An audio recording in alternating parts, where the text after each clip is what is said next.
Is USC ready for the Big Ten? Is the Big Ten ready for USC? Welcome to the Voice of College Football. We break down the game we all love each and every day with you. Best discussion, debate, and analysis. Lock it in.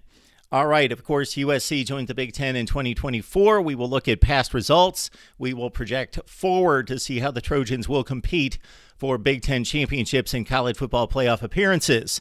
Well, USC has not fared well against the Big Ten recently under Clay Helton, losing to Iowa in the 2019 Holiday Bowl by 3 or 4 scores there. You see 49-24, the loss in the Cotton Bowl to Ohio State. They did defeat Penn State, of course, in an epic Rose Bowl game, 52-49 on a last-second field goal. Games against Wisconsin and Nebraska in bowl games in 2015 and 14. All of that under Clay Helton. But earlier, we see, of course, the Pete Carroll era was much different as USC dominated not just the Pac-12, not just the nation in certain respects, but also the best in the Big Ten. Pete Carroll, his teams went 9-0 against the Big Ten, 5-0 in the Rose Bowl. You look at 2009, 2008 against Ohio State. Matt Barkley taking the Trojans down the field in the final minute to defeat the Buckeyes in Columbus in 2009.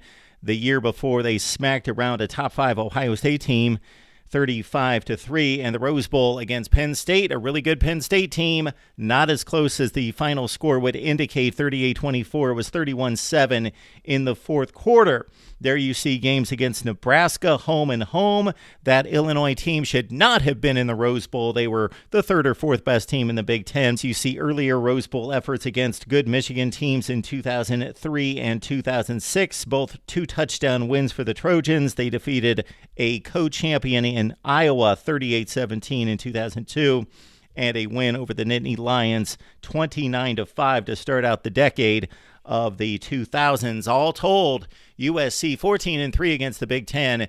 Those 3 losses coming in the last 4 outings, but they went on quite a run against the conference there you see before that. If we argued just sheer best talent of all time across a roster year to year going through the decades of college football, USC would be difficult to beat. They rank as the number 1 school in regards to NFL draft choices. They rank in the top 3 in regards to first-round draft selections, and of course that held true during the Pete Carroll era, in which he brought in number 1 classes, top 3 classes, year after year after year after year. Even if we look at the last 5 classes, Clay Helton even brought in top 5 classes. I don't know what happened this particular year with the 68th recruiting class in the country. Lincoln Riley's 2 classes, the one that he closed out when he came in from Oklahoma at number 6 in the nation, and then this past recruiting class ranked number 8 by 247 Sports. All told, going forward, you would think that USC can hold its great position as a recruiting giant.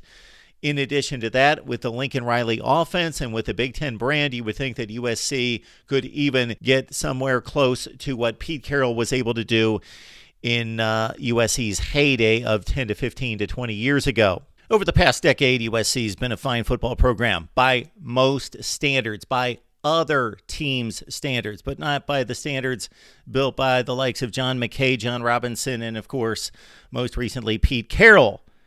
81-44, that's winning about 65% of its games, 60-24 in conference. That means USC played better in conference than it did non-conference, in which it went 21-20, losing a lot of games to Notre Dame, losing a lot of bowl games, many of those, as we just saw, against the Big Ten in recent years. So how does that project forward? Well, we've got Lincoln Riley in play. He's coming off an 11-win season, took a team that was 4-8, upgraded them significantly, both especially on the offensive side of the ball. Of course, they've got work to do on the defensive side of the ball. We've got NIL in play. We've got transfer portal in play. We've got some components to college football that we didn't see in earlier decades. And how will that suit USC? Well, you would think that USC, along with the Big Ten's brand and power put together, would serve the Trojans extremely well. Let's project it. 88-32. So here we are for the next 10 years, 120 games at 12 games per clip. That's 120 games, 88-32. So I expect USC to, of course, have some challenges in the Big Ten, most notably those coming from Ann Arbor, Columbus, and Happy Valley. but 65-25 in the Big Ten, so I expect them to play better non-conference than they have over the last 10 years.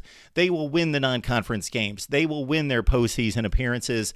They will, of course, in a 12-team expanded playoff, reach the playoffs more often. You would expect in the next 10 seasons a 12-team playoff, the way Lincoln Riley's got things appointed in terms of a trajectory, that USC would make the playoffs 5, 6, 8, 9 times, something in that range. This could be the number one program in the Big Ten. Ohio State and Michigan fans may take exception to that.